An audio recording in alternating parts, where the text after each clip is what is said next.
Olá, gente querida do coração verde e amarelo. Mais um Jornal Foco do Brasil. Compromisso com a verdade. Conte pra gente de qual lugar maravilhoso do Brasil ou do mundo você assiste o Jornal Foco do Brasil. Comente, deixe sua opinião, participe do chat ao vivo e veja se o sino de notificações está ativado para receber nossas atualizações diárias. Vamos agora às notícias desta edição. Uma cerimônia no Palácio do Planalto oficializou o reajuste de 33,23% para professores da rede pública de educação básica. A portaria assinada pelo ministro da Educação Milton Ribeiro e pelo presidente Jair Bolsonaro eleva de R$ 2.886 para R$ 3.845 o piso salarial nacional da categoria. Além do reajuste, foram lançados no evento 2 editais com a oferta de 168 mil vagas em cursos de graduação e pós-graduação para a formação de professores. O primeiro é o da Universidade Aberta do Brasil e o segundo edital é do Programa Nacional de Formação de Professores da Educação Básica.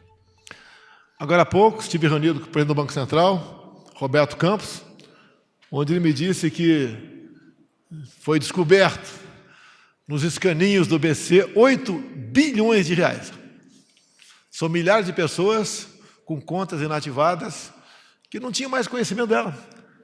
Tem gente que tem para receber R$100, 300, 500, 2.000, 3.000, 8 bilhões de reais. E a consulta já está em prática, via CPF. Na Caixa tem isso também, Pedrão? Isso pega a Caixa Econômica, obviamente, né? E as pessoas também podem pegar o CPF de parentes falecidos e fazer a consulta para receber esse recurso.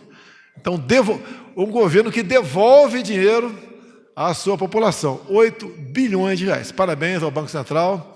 E a quem pertence a caneta BIC, ô Zambelli, para assinar o reajuste? Presidente, essa caneta BIC, quem vai usá-la sou eu, em portaria. E daí, Milton, 7% ou 33%? E eu sempre fiz uma coisa na minha vida. Sempre, aprendi cedo, quando servi lá em Niuaque, Mato Grosso do Sul. Se colocar do outro lado do balcão. E junto com o Milton, vamos nos colocar do lado de lá do balcão? Nós, como professores, eu sou professor, formado em educação física. É justo ou não é justo?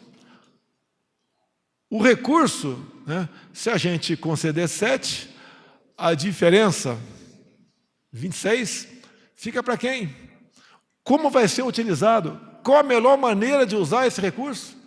É com o professor ou é com o respectivo prefeito ou governador? Não precisou mais que poucos segundos para decidirmos. O artilheiro e o infante. Fazemos força-tarefa, é isso mesmo, Wagner? Né? E decidimos, então, pelo 33%. É uma maneira que nós temos um meio de valorizar 1.700.000 professores do ensino básico no Brasil, que, de forma direta, estarão envolvidos com 38 milhões de alunos. Está sorrindo por quê, Flávia? Você é professora também ou não? Então, é mais uma realização entre tantas que nós anunciamos semanalmente, que nos deixam todos felizes. A Caixa realizou o evento democratizando o acesso ao crédito, gente. Foi no Teatro da Caixa Cultural.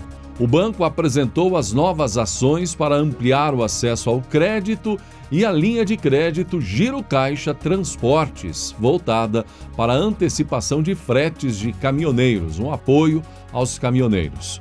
O presidente Jair Bolsonaro participou do evento, acompanhado dos ministros Paulo Guedes, Economia, Tarcísio de Freitas, Infraestrutura, entre outras lideranças, além do presidente da Caixa, Pedro Guimarães. Eu vou quebrar o protocolo e dizer que Dream Team é o nosso. O time dos sonhos é o nosso. Só queria deixar esse recado, agradecer ao presidente, que é o líder desse time, E a excepcional qualidade, está o Pedro fazendo um trabalho extraordinário aí, já desde o auxílio emergencial, digitalizando 68 milhões de pessoas. Foram decisões que nós tivemos que tomar no calor do combate. O presidente virou e falou assim, não vamos deixar nenhum brasileiro para trás. Criamos o auxílio.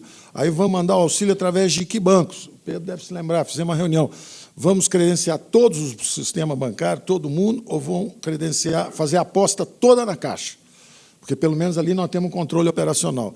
Vamos com a Caixa, mergulhamos para dentro da Caixa. E a Caixa fez um trabalho extraordinário. E continuamos surpreendendo. O time dos sonhos é o nosso. Os outros foram bons. O nosso é muito melhor.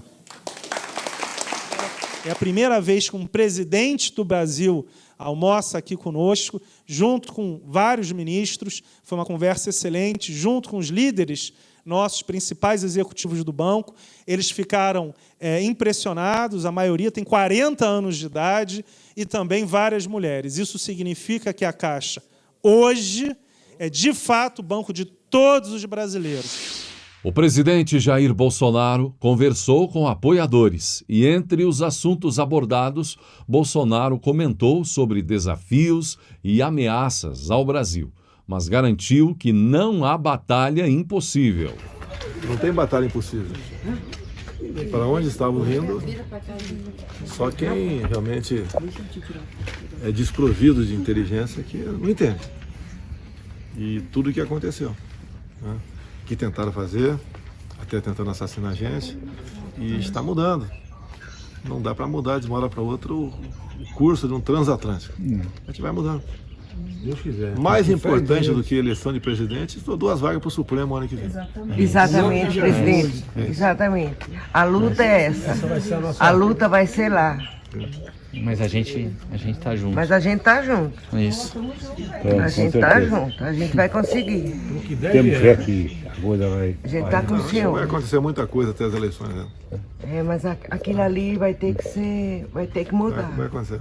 Vai. Agora, quando no passado entrava certas pessoas em certos locais em Brasília, ninguém falava nada. Não. Deixava Exatamente, acontecer. De repente, todo mundo aí virou um fiscal extremamente zeloso. Né? Isso vai mudando. Vai mudando. E a gente Não é fácil? vai Se fosse fácil, a missão estaria na mão dos outros, não na minha. Mesmo o Brasil tendo feito a maior campanha de vacinação da sua história até aqui contra a Covid-19 e estando entre os primeiros no mundo em vacinação, agora, por exemplo, especialistas dos Estados Unidos reconhecendo o sucesso brasileiro, há, inclusive, há pouco tempo, jornais alemães repercutindo o sucesso da campanha de vacinação no Brasil contra a Covid-19. Agora, o médico Drauzio Varella não está contente e criticou o governo Bolsonaro em relação à campanha de vacinação contra a Covid-19. A irritação do médico é voltada contra o ministro da Saúde, Marcelo Queiroga, por conta dele respeitar o presidente da República. As críticas pesadas, gente, de Drauzio Varella foram feitas em entrevista à Globo News, onde ele disse: a realidade é que temos um presidente da República que é contra as vacinas. O que ele entende de vacina, de medicina? Nada, é um ignorante total. Temos um ministro da Saúde que foi colocado lá para obedecer o presidente da República. No caso do ministro, a situação é mais grave porque ele é médico e tem o peso que a profissão lhe dá, afirmou Drauzio Varella. E disse mais: ele, Marcelo Queiroga, é um médico que não está lá como médico. Aliás, ele envergonha a medicina. Está lá para obedecer às ordens do presidente da República, disse irritado Drauzio Varella. Nessa semana, o ministro da Saúde, Marcelo Queiroga, afirmou que quer concluir sua missão sendo reconhecido como ministro que acabou com a pandemia no Brasil. E o estranho da afirmação de Drauzio Varella é que ela repercute justamente no dia em que a maior campanha de vacinação da história do país atingiu mais uma grande marca.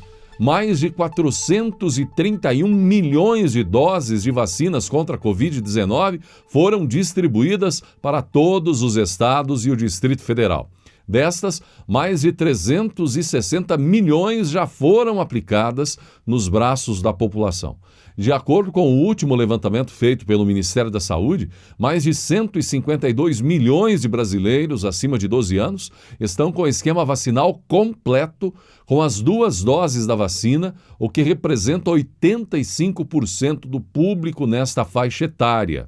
Em relação à dose de reforço, 41,2 milhões de brasileiros retornaram aos postos já de vacinação para garantir a proteção. E cerca de 53 milhões devem retornar às unidades de saúde ainda em fevereiro para tomar a dose de reforço, dose já garantida. O Brasil vacinou 60% da população acima de 60 anos com a dose de reforço já contra a Covid-19. Então a crítica de Drauzio Varela talvez seja dirigida a questões políticas, esteja irritado porque Queiroga tem contornado ruídos, feito o que precisa ser feito e tem tido o respaldo do presidente Jair Bolsonaro, mesmo que o presidente às vezes discorde, pense diferente ou queira algo aí, por exemplo, na defesa daqueles que têm uma outra opinião, não é? Na luta pela liberdade de escolha de cada cidadão brasileiro. E no terceiro trimestre de 2021, a diferença no nível de emprego entre brancos e negros no Brasil atingiu o menor patamar desde o terceiro trimestre de 2015, surpreendendo inclusive aos críticos que criticam aí o governo Bolsonaro, não é? Sobretudo quando envolvem diversas situações e questões polêmicas, sobretudo, por exemplo, a questão da raça no Brasil. O dado surpreendente, não é? Porque há menos de 2 anos, em consequência da dinâmica desigual do desemprego na pandemia, essa diferença tinha atingido um nível recorde. No segundo trimestre de 2020, momento mais forte de paralisação da atividade econômica, o percentual de pessoas brancas ocupadas em relação à população branca total em idade de trabalhar era de 52,8%. Entre os negros, soma de pretos e pardos, essa taxa chegou então a 46,9%. No terceiro trimestre de 2021, o nível de emprego dos brancos subiu para 55,8% e o dos negros para 52,7%. O dado do terceiro trimestre é o mais recente disponível da Pesquisa Nacional por Amostras de Domicílios, PNAD, trimestral do IBGE, que traz estatísticas de emprego em mais detalhes do que o levantamento mensal com dados por idade, gênero, raça e cor. Assim, a diferença entre as taxas caiu a 3,1 pontos percentuais no terceiro trimestre de 2021, menor patamar desde os 2,9 pontos registrados em meados de 2015, quando o mercado de trabalho vinha de um dos momentos mais aquecidos de sua história, mas já começando a sentir os efeitos da grande recessão dos escândalos de corrupção nos anos 2015 e 2016. O ex-ministro da Educação, Abraham Weintraub, foi à Superintendência da Polícia Federal em São Paulo para prestar depoimento em uma apuração preliminar que investiga supostos ataques à corte feitos durante uma entrevista veiculada em um podcast em janeiro deste ano, quando o ex-ministro da Educação disse que um dos ministros da corte tentou comprar a casa dele, mesmo sem o imóvel estar à venda. A afirmação foi motivo já para ele ter mais problemas com a justiça.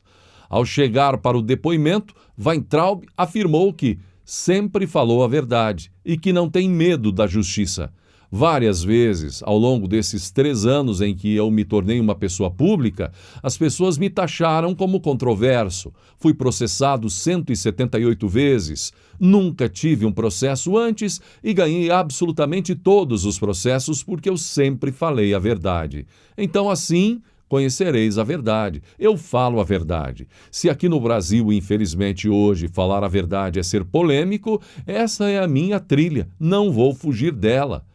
E a respeito de uma live que fez no YouTube, ele disse: eu não falei de perseguição, que eu me lembre, mas eu estou aqui para prestar depoimento. Eu não tenho medo absolutamente da justiça e estou aqui para falar a verdade, disse Weintraub à imprensa.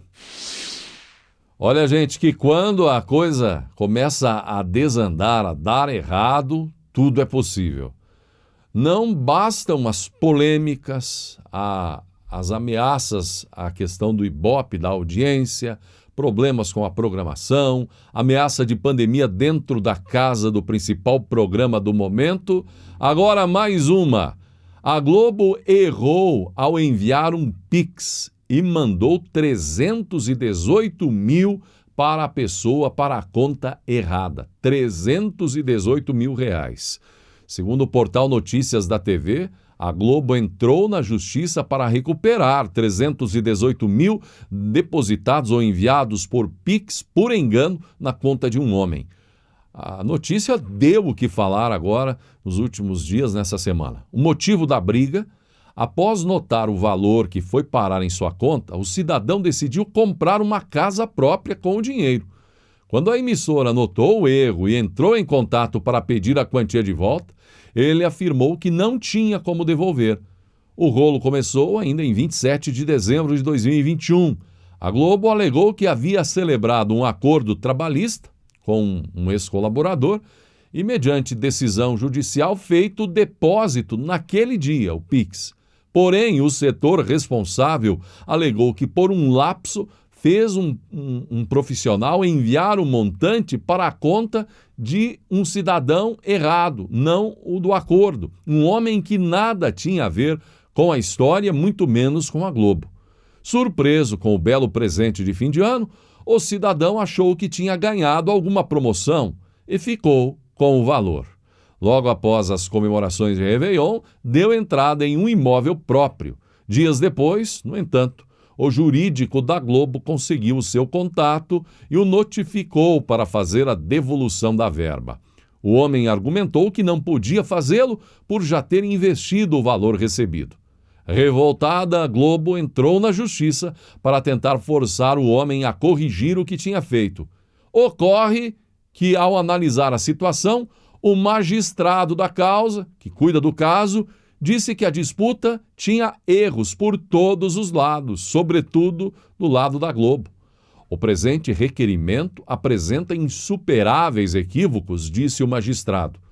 Ocorre, gente, que no processo a Globo, em novo erro, falou em devolução de R$1.000, enquanto o valor enviado no Pix foi de 318 mil. Ora, se há um alegado indébito de R$ 318.600,40, o valor da causa não pode ser de R$1.000, questionou o magistrado, dando o alerta e um prazo, fazendo praticamente um favor para que o jurídico da emissora corrigisse mais um erro. O ministro da Casa Civil, Ciro Nogueira, e o senador Flávio Bolsonaro procuraram Hamilton Mourão, vice-presidente da República, nesta semana para discutir o futuro eleitoral do vice-presidente em 2022. A pedido de Ciro, Mourão recebeu o chefe da Casa Civil e o filho mais velho do presidente Jair Bolsonaro no gabinete da vice-presidência no Palácio do Planalto. Ciro Nogueira e Flávio Bolsonaro trabalham para convencer Mourão a ser candidato ao Senado pelo Rio de Janeiro, e não pelo Rio Grande do Sul, onde o general tem concentrado suas agendas políticas até agora. Para convencer Mourão, o ministro e o senador partem de duas perspectivas: a quase certeza de que Bolsonaro deverá mesmo escolher outro nome para a vaga de vice, que teria inclusive Braga Neto como mais cotado, e a outra é de que avaliam que Mourão teria boas chances de ser eleito senador pelo Rio de Janeiro. Sobretudo porque alegam que até o senador atual Romário, que teria que ir à reeleição agora, está com dificuldades eleitorais para este ano de 2022. Um jovem estava se preparando para se formar na universidade. Por muito tempo ele havia admirado um belo carro esportivo em um showroom de uma concessionária.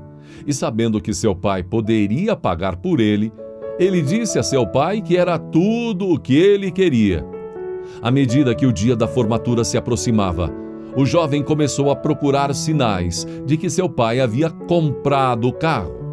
Finalmente, na manhã de sua formatura, seu pai o chamou em seu escritório.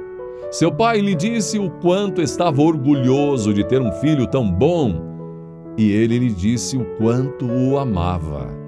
Ele entregou ao filho uma caixa de presente lindamente embrulhada. Curioso, mas um tanto desapontado, o jovem abriu a caixa e encontrou uma linda Bíblia encadernada em couro, com o nome do jovem gravado em ouro.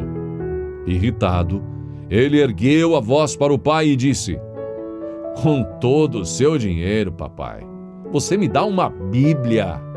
E então saiu furioso de casa, deixando a Bíblia, deixando o presente. Muitos anos se passaram e o jovem teve muito sucesso em seu próprio negócio. Ele tinha uma bela casa e uma família maravilhosa, mas percebeu que seu pai era muito velho e pensou que talvez devesse agora ir até ele, pois não falava com ele desde o dia da formatura. Antes que ele pudesse tomar providências, ele recebeu um telefonema, dizendo que seu pai havia falecido e havia deixado todos os seus bens em testamento para seu filho. Então, ele precisava voltar para casa e cuidar das coisas. Quando chegou à casa de seu pai, tristeza e arrependimento encheram seu coração. E ele começou a vasculhar os papéis de seu pai e viu a Bíblia, ainda nova, exatamente como a havia deixado anos atrás. Com lágrimas nos olhos, ele abriu a Bíblia e começou a virar as páginas. Seu pai havia sublinhado cuidadosamente um versículo, Mateus 7:11. "E se vós, sendo maus, sabeis dar boas dádivas a vossos filhos, quanto mais vosso Pai celestial, que está nos céus, dará aos que lhe pedirem?" Enquanto ele lia essas palavras, uma chave de carro caiu da parte de trás da Bíblia. Tinha uma etiqueta com o nome. Na etiqueta estava a data de sua formatura e as palavras: "Parcelas pagas integralmente." O nome era do jovem. Quantas vezes perdemos as bênçãos porque elas não são embaladas como esperávamos? Pense nisso. Valorize seu pai e sua mãe. Cumpra o que Deus quer de você. Honre aqueles que mais te amam, seu pai e sua mãe. Assim chegamos ao final desta edição do Jornal Foco do Brasil. Agradecemos a sua audiência, o seu carinho, o seu comentário. Esteja conosco em nossa próxima edição. E que Deus abençoe a você e a sua família.